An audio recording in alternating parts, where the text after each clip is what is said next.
Now it's my very, very great pleasure to introduce Dr. Ray Mailer and Susan. Ray and Susan are right there. Thank you very much for coming. And this all came about because Bob Kraus, Veterans National Recovery Center, made a really wonderful little video of him talking to Ray on their farm. And I saw that and I immediately said, wow. This is something that we really need to pay attention to. This guy has got something that we need to know about. And so basically, last couple months, 3 or 4 months, Ray and I have been communicating back and forth, and I visited again to Cherry Glen Learning Farm last Sunday. And Ray was here as our featured speaker on Earth Day. And I wanted him to come back because I wanted to get a really good, clean video of all this wonderful stuff. And also I wanted to really seed our attention in town here about what we can do with the model that Ray has created. In fact, we're going to be turning this 12 acres into another water mitigation farm. So, without further ado, Dr. Ray Mailer. Thank you very much.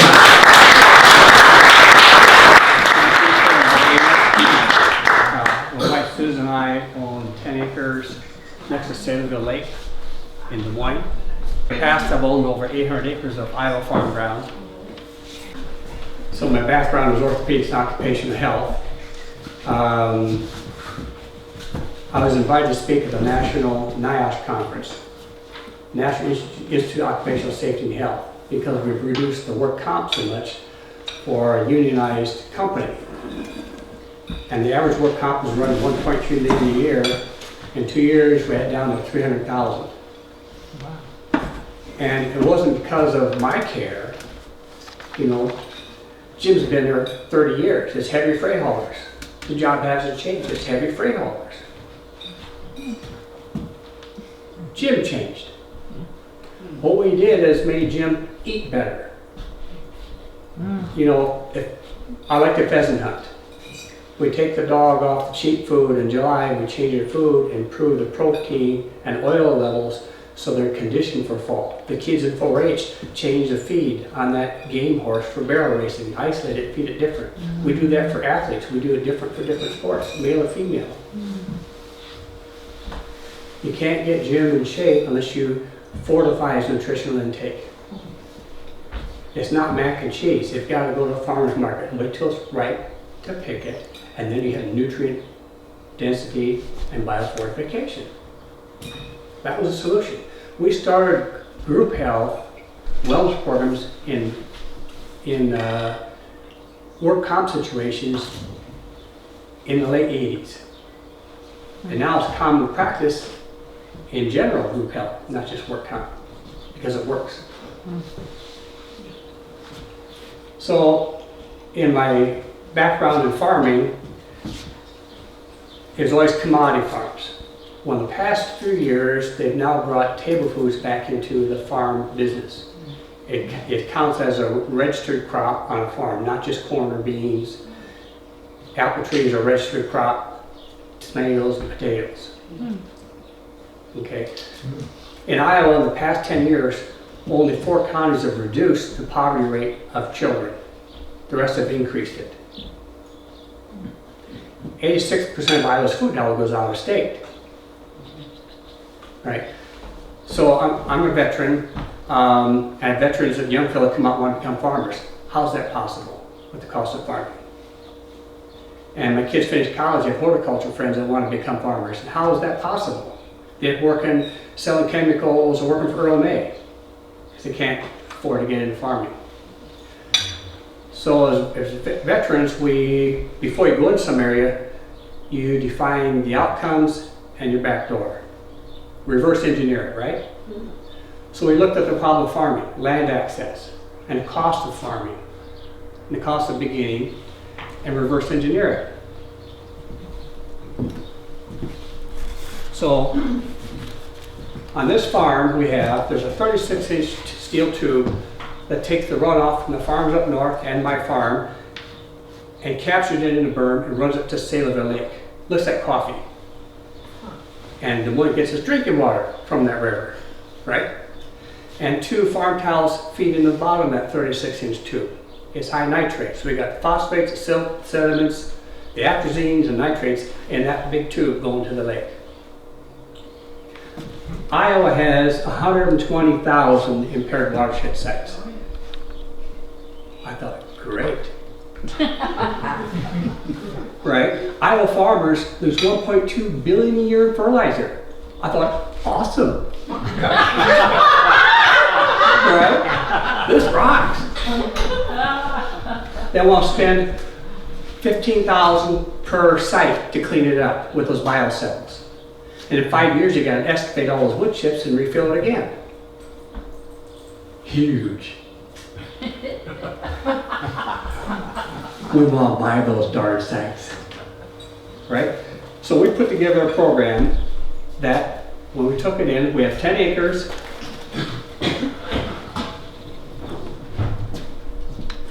We irrigated the whole 10 acres. We have no water bill. We have no fertilizer bill.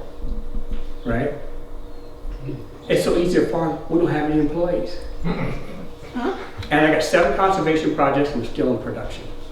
And now my water going to Cecilia Lake is crystal clear. There's no flashing on flood events. And test 1 point above tap water for nitrates. But the other map on the left shows you the sites. These impairment sites all around Iowa. They're everywhere. That's even better. You don't have to move to find one. They'll go right down the darn road. Right over in here, we backed up and went down the Grade B road just next to the drive. I found a great big huge tube for surface runoff up a culvert, and I found a 10-inch field tiles pushing high nitrate water. Ching. So trying to figure out, how do you make this work? So we went through the old flood maps, and we took everything apart, and all the past floods and the recovery efforts, and the answer was in here, the 2008 Rebuild Iowa project. The governor just had a meeting 3 weeks ago for the Iowa Watershed Mitigation Authority. They started a new program, hired a whole bunch of new people to have another advisory committee. Look at stuff. And the guy's directing us from the University of Iowa, Hydrology Department. That's where this book came from. It's in our library. Right? So we're going to go through the pictures. Well, I want to explain something that's frustrating.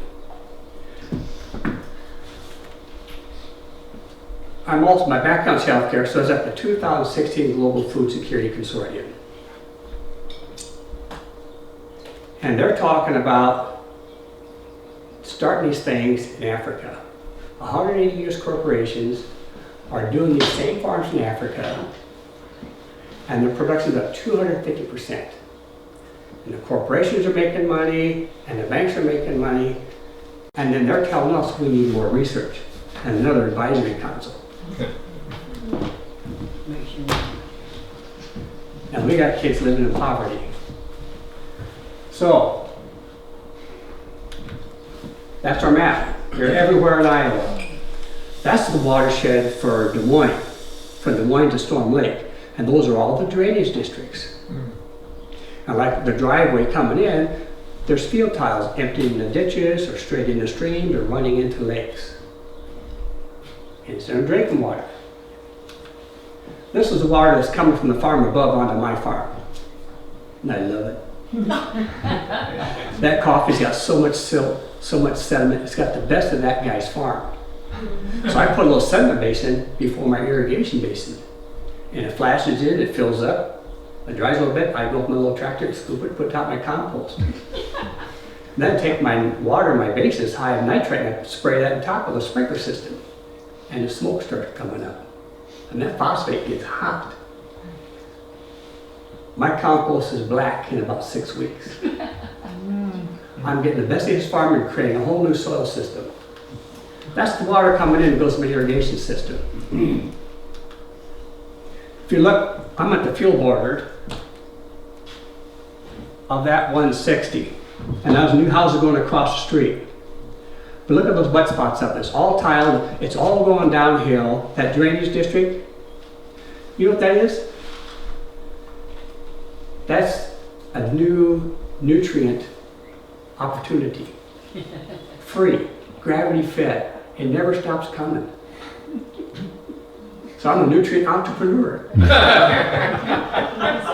And he's not full.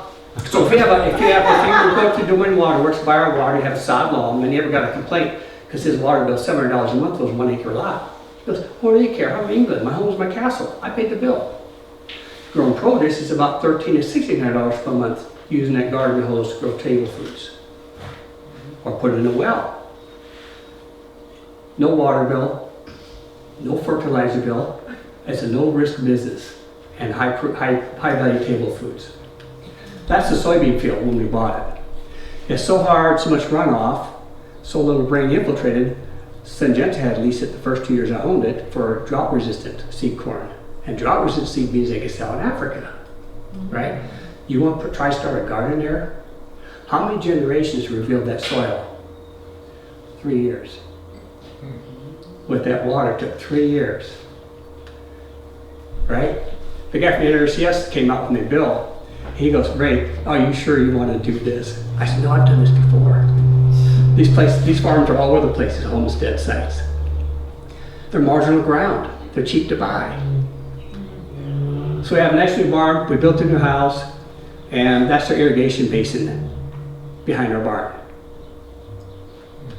That's the water coming in, and now that's my discharge to Sailorville Lake. Now if we got clean water, thank you.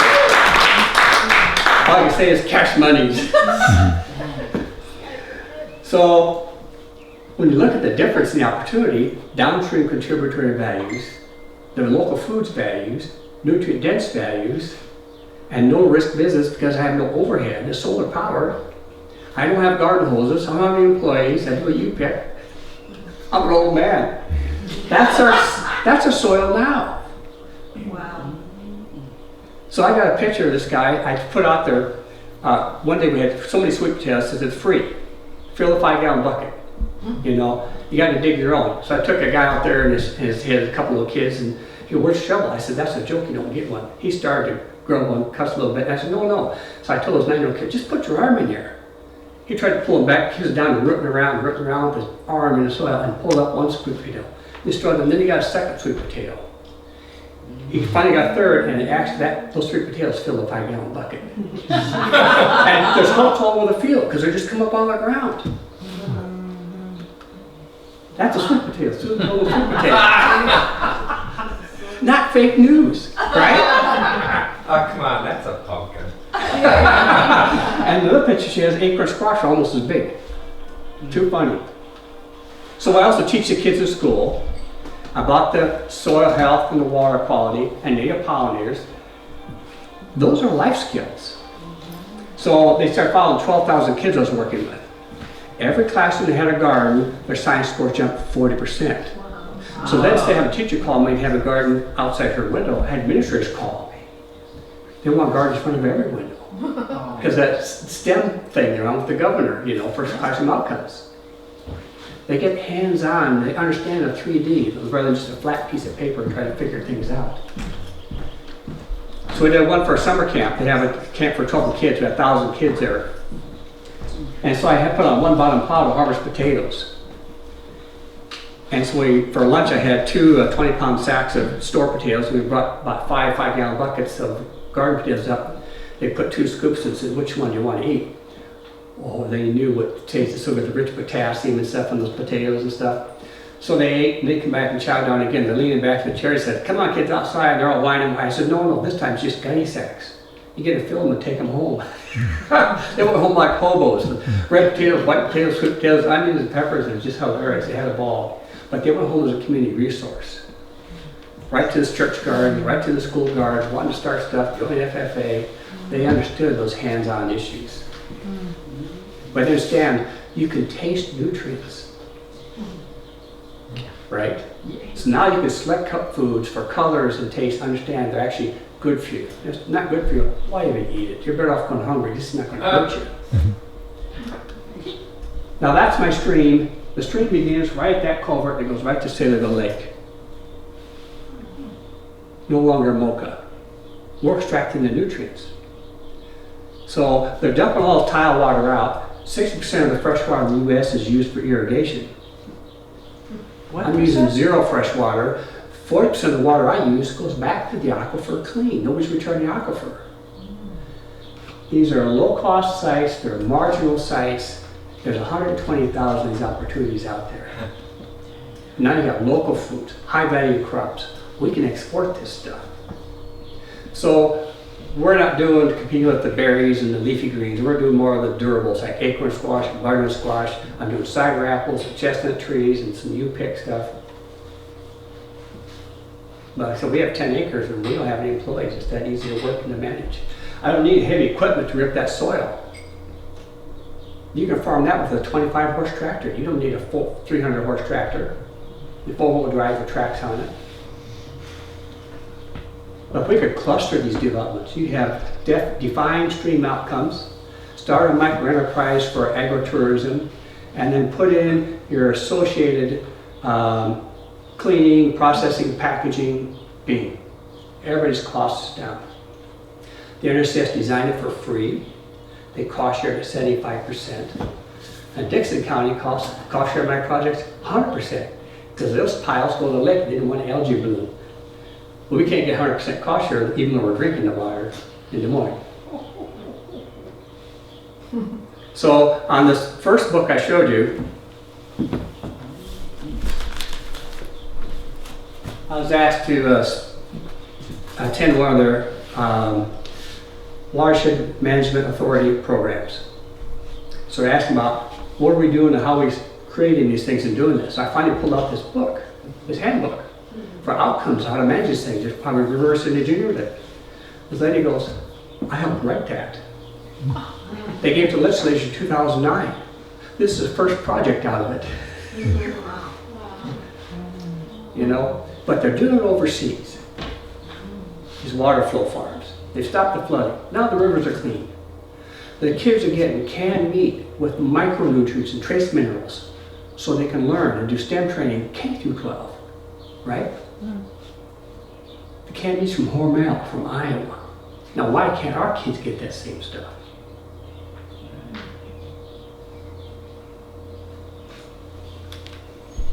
My neighbor sent an email. We had a 10-inch flash rain event.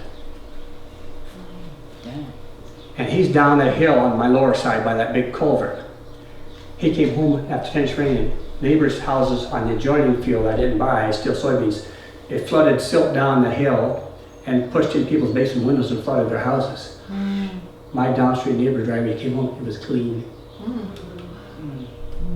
But these results here are from that study they're doing in Africa. Our college is doing the research on this, on the production. Production's up 250% in food, 95% reduction in nitrogen, 85% reduction in phosphorus with this farm model. Yet they tell us we need another advisory council and we need more research and more data. The data is being collected. You know how much income the farmers are up? Their production's up 250%. Their income's up 153. I thought, wait a minute. Why is their income up 250%? Corporations, U.S. corporations are managing the sales and collection of money.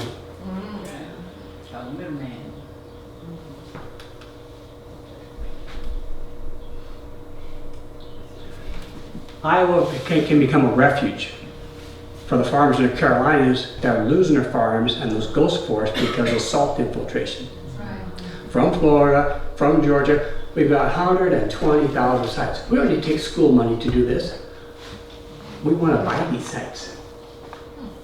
It's a job opportunity with ownership, new homes, new shops out there, local food access, export some table foods, not just ethanol. Right on.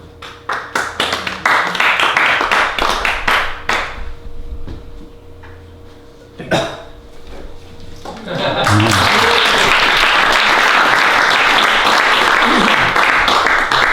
I'm sure, Ray, that there's going to be questions, so why don't we start? Go ahead. Oh, me? Okay. Yeah. So, really good ideas. Thank you for doing what you're doing. Very inspiring. Gives me hope in this awful state with all this polluted water. I just hate it. In any event, what's the fastest and best way that you can get your ideas out into the public domain and implemented. And the only two things I can think of right off, and it's probably not the best answer, but through the universities, if they could have you as a speaker and educate their farm students. And the other is, you know, I went to the Iowa Farmers Union Conference for the first time in November 2018. You'd be a good speaker to go there to let everybody know what you're doing, because they're already on board with the whole organic, sustainable thing anyway. So who have you talked to get your ideas out there? Well, we retired and moved to Des Moines about 10 years ago, and I started church gardens and school gardens. It was hard to find the access, and this inner city low target population we worked with. And we talked to politicians, and they, do this. I went there on behalf of my STEM projects, Iowa Environmental Council, or Isaac Walton Lake. When I started working with the veterans, and this is an opportunity for returning veterans, and a cost-effective opportunity to springboard these clusters up the watersheds. Now they'll leave the door open and pull a chair out for you. So Isaac Walton League didn't respond to you positively? No. That's not, they got their own agenda they're working on. So, you go to small towns and they've had stores, clothes, everything else, they're holding weddings at the VFW, holding weddings at the American Legion, right? They serve their community, their country, now they want to serve their community. They want to address this local poverty. Some of their frustration, I can tell you from working with those younger folks, it's not some of the activity and the duties they had overseas. It's rebuilding this country, rebuild Japan, rebuild Germany, rebuild Iraq, Afghanistan, and come home and see Iowa worse than when they left. That's what's frustrating.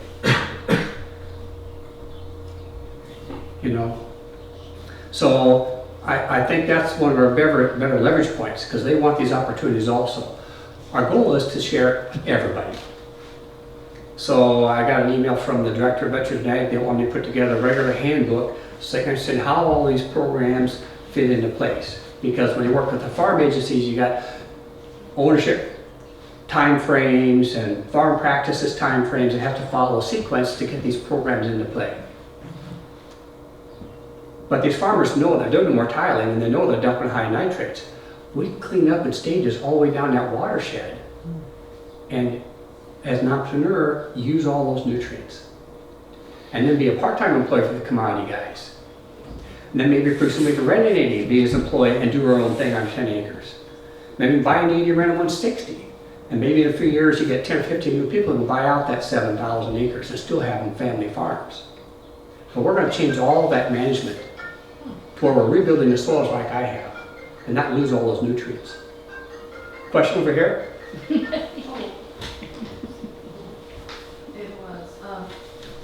Did you have other outside stuff that you put on the soil? Or was it all just coming from? Just composting. Yeah. And then, like I say, clean out that little sediment basin. You can do with a shovel and wheelbarrow, or you just skid load or a tractor, and it depends how much silt and runoff you're getting.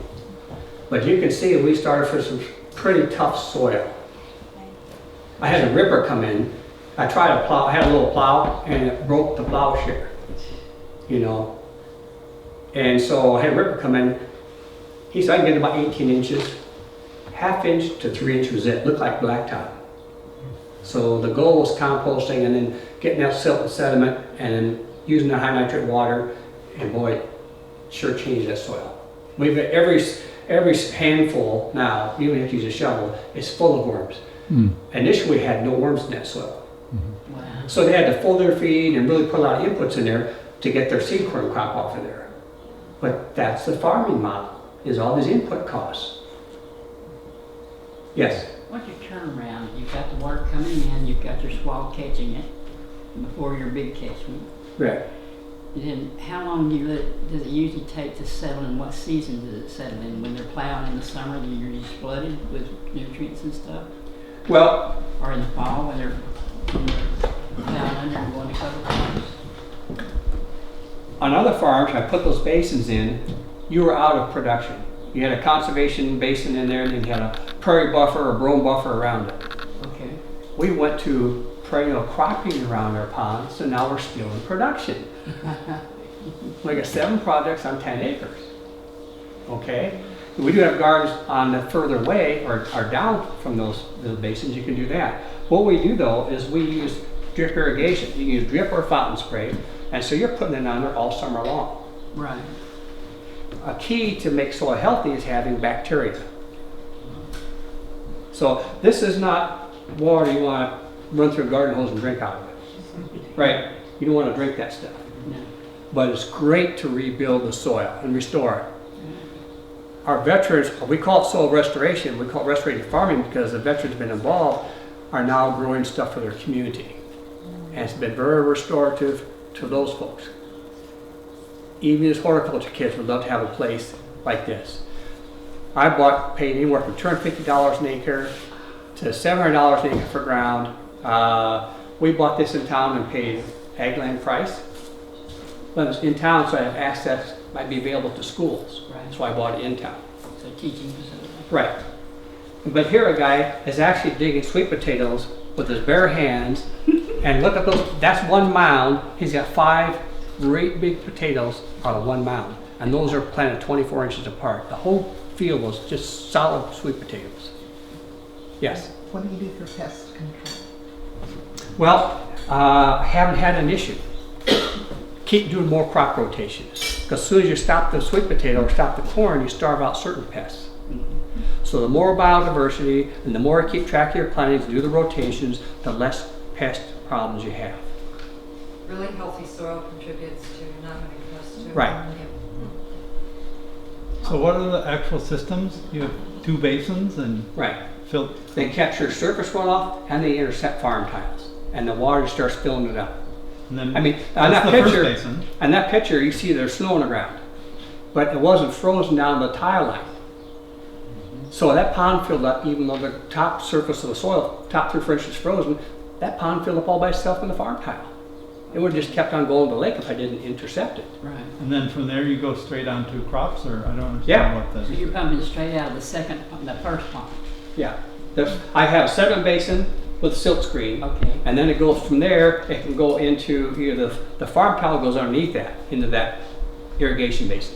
Or surface runoff can get there after it goes through the 7 basin and a silt screen. So you didn't have to pump anything? Pardon? You didn't have to pump anything? I pump lift water out of that basin behind the barn. But but that water is about from here to the floor. I'm not lifting it 150 feet or 400 foot. Oh, wow. So I don't have any cost for lift, I just push it. So I got a 2-inch pipe, goes all around the whole 10 acres. So Wow. these basins are what's doing the filtering, right? When did you Well, build them? what filters is pumping that water on the ground. And now the water gets filtered before it perks back toward the basin or perks to the lake. The tile water itself is clear. And now once I have if I didn't have wasn't pulling water through it irrigating, that basin would be completely full of algae. NRCS said you have to have 2 pumps. One to pump water, another pump to run a fountain to control the irrigation. I didn't put in a second pump. It costs you $1,000 a year because you burn it out every year, replace it, run a thing 24/7. I bought 6 carp. I found a biologic solution. It's a biologic solution for everything. 6 carp, and I'm pulling it through, and you don't see any pond scum anymore. I clean my filters once a month, not every 2 days. So how do you recommend we learn more? Do we watch this video? Is there a write-up? Do we get this? We're going to put together a full write-up for the VA. The Veterans Administration will have it, and Iowa State's Beginning Farmer Center will have that. So the civilians can have it, the veterans will have it. There are some additional programs for veterans, like a better crop subsidy because they're higher risk. You know, for new farmers, they have higher risk, so they have a higher crop insurance. So they get a little more buffer there, and they get a little different deal on some loan rates. Yes? Could this be interesting to Leopold to be a parallel with their program on converting to organic? Because, you know, I think it's been a very successful program. You know, you plug in what you've got and what you're planting and what you're using, and then they tell you how to phase out in 3 years and become organic. Right. It seems to me this would run parallel. Right. Beautifully. And I've talked to different groups, and they always said, why don't you put together a group and write a grant? And I talked to Susan, we bought a new house in town, and everybody had 1 acre lots. I lived next to John Greaves. Dr. Greaves runs Kemen, and he's the one that had the complaint about his water bill, you know, $700 a month for his lawn. I talked to Susan letting us sell the house and buying this. She goes, you're a little bit old, aren't you? We did. We sold the house, bought this, built a new house, and have a new barn up there. And we meet a lot of interesting college kids and young folks that pick up on this right away. Where are you? What It's a town? real low-tech, it's gravity fed. What town are you in? Ankeny, it's on the west side of Des Moines. They had a food co-op there. One of the pickups. Yes, For the Des Moines food co-op. yes. So what countries, you said this is being done in other countries, what countries are? It's being done throughout Africa. Okay. And Now, they're American corporations. China has 100,000 acre tracts to do them. They got some of the best ground savannas. So they had to go more of the uplands and where the creeks are running through and stuff. And they went through the Rebuild Iowa project also and got their design out. And then the Iowa State helps collect the data. Florida State, Virginia Tech was at that meeting. Kansas was at that meeting. So our colleges know this stuff is being done because they're collecting and giving us all the data. And the profit margin, the results from water qualities, they're doing the nutrition management and watching the educational improvements. and when they talk about it in their studies, are they calling it a water mitigation plan? Is that the technical term? Well, their term was springboarding up the watersheds. Was what? Springboarding up the watersheds for new homesteads. So you spend a year getting trained at a watershed farm like this. And then next year you get your own farm. They're starting thousands of new farms every year. Every year you get another 10 new employees. Next year they get their farms. And they all start becoming trainers to springboard up the watersheds. Oh, wow. But all of our sites, all of our 120,000 sites have been managed. These are impaired sites. There's probably that many more sites that are just full management sites. It's not impaired, but if you slow the water down, you stop flooding in Iowa City or Des Moines or Fairfield or wherever. Right. Yes. So I've got a mini version of this. I've got a creek coming onto my property. I buy water to do some irrigation. I'm not a farmer. I've got a big residential. But I have this fear of stealing the creek water because it's coming right off of these Sorn and Coy fields. I don't want all the nitrates. I'm assuming there's pesticides and herbicides. This is filtering out all of that? Okay. Remember how that water looked like coffee? Right. The sun can't get in that water and break down the pharmaceuticals or the growth hormones or the atrazine. Once you have that water clear or spray it on a surface, it gets time to get exposed, the sun and the bacteria can break those chemicals down. How do they clean up these little gas stations? They start pumping bacteria and stuff into that soil and working those soils and fungus and stuff until they get that to eat up those hydrocarbons. So the silt basin catches the silt, Right. and the water flows down through the soil Well, through a silt screen. We have into. I thought you said it goes down to the tile and it comes out. the tile water the tile comes about 3 feet under that sediment basin for silt. Is it just like a sand field in my septic? Basically, yeah. So there's there's outflow through the silt screen, and then some comes through the And tile. yeah, And then goes into another basin, and that's the clear one where right. the sun Well, can. it's not clear. That's what I pull off irrigation. Right. And as I keep pulling more water, that water keeps clearing. I'm using more tile water than I am runoff. We don't get rain events and runoff all the time, but it's always pushing tile water. So what's tile water? Uphill farms. Is that just the water that comes from the tiles Comes from uphill. Yeah. from the fields? Yeah, it's gone through the soil, it's in the field tile, it's being drained downstream. It's mostly high nitrate. So until I moved out here, I had no idea what a tile was. The word confused me. But it's just a pipe with holes in it that they put But under. that's still going into your silt Right. basin. Right. That's why it filled up when the ground was froze. That's what's going into your reservoir, isn't it? Yes. Yes, not the silt. The silt is overland runoff coming from your neighbors. Right.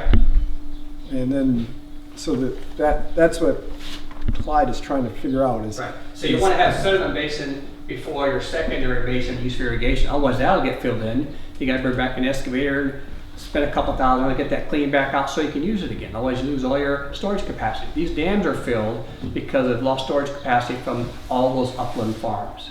So now are you saying there's 3 No, 2 basins. basins? So do you have to put in tile from the upland farmers tile system into your second basin? No, it was already there. Because, so you just built the basin where the, where You the see it, tile- you see waterways, green waterways. Yeah. Where are they gonna run their farm tile? into those. Right, they're following gravity. And if you don't want tile, I bought a farm, they didn't want any tile. The county still put a tile through their farm to get rid of the water on the upper farms. It was non-perf, went through their farm and then to the next farm.